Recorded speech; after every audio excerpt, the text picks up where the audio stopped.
18 ವರ್ಷದ ಹಿಂದ ಸರ್ಕಾರಕ್ಕೆ ಭೂಮಿ ಕಳೆದುಕೊಂಡಂತ ರೈತರು ಬಸಾಪುರ, ಆಲವರ್ತೆ, ಕಿಡದಾಳು, ಬೆಳೆಯುನಾಳು ಮತ್ತು ಕೊಪ್ಪಳ ಗ್ರಾಮಗಳ ನಾವು ಭೂಮಿ ಕಳೆದುಕೊಂಡಂತ ಸುತ್ತಮುತ್ತಲಿನ ಗ್ರಾಮಗಳ ರೈತರು.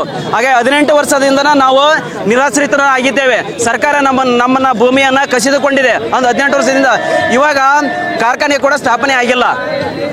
ನಮ್ಮದು ಪುಡಿಗಾಸನ ದುಡ್ಡು ಕೂಡ ಕೊಟ್ಟಿದ್ದಾರೆ. ಇವಾಗ ಒಂದು ಕಾರ್ಖಾನೆ ಸ್ಥಾಪನೆ ಆಗಬೇಕು.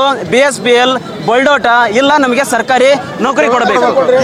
ಹಿತರಕ್ಷಣಾ ಸಮಿತಿ ಅವರು ಕಾರ್ಖಾನೆ ಸ್ಟಾಪ್ ಆಗಬೇಕು ಬೇಡ ಅಂತ ಹೇಳಿ ಹೋರಾಟ. ಹಿತರಕ್ಷಣೆ ಸಮಿತಿ ಅವ್ರದ್ದು ಅದು ನಮ್ಗೆ ಗೊತ್ತಿಲ್ಲ.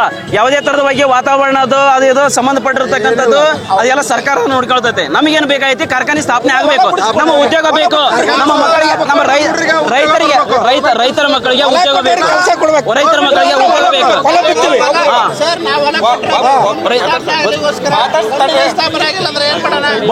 ಬೊಲ್ಡೋಟ ಕಂಪನಿ ಸ್ಥಾಪನೆ ಆಗಲೇಬೇಕು. ಆಗಬೇಕಪ್ಪ ಅಂದ್ರೆ ನಮಗೆ ಉದ್ಯೋಗ ಸೃಷ್ಟಿ ಆಗುತ್ತೆ.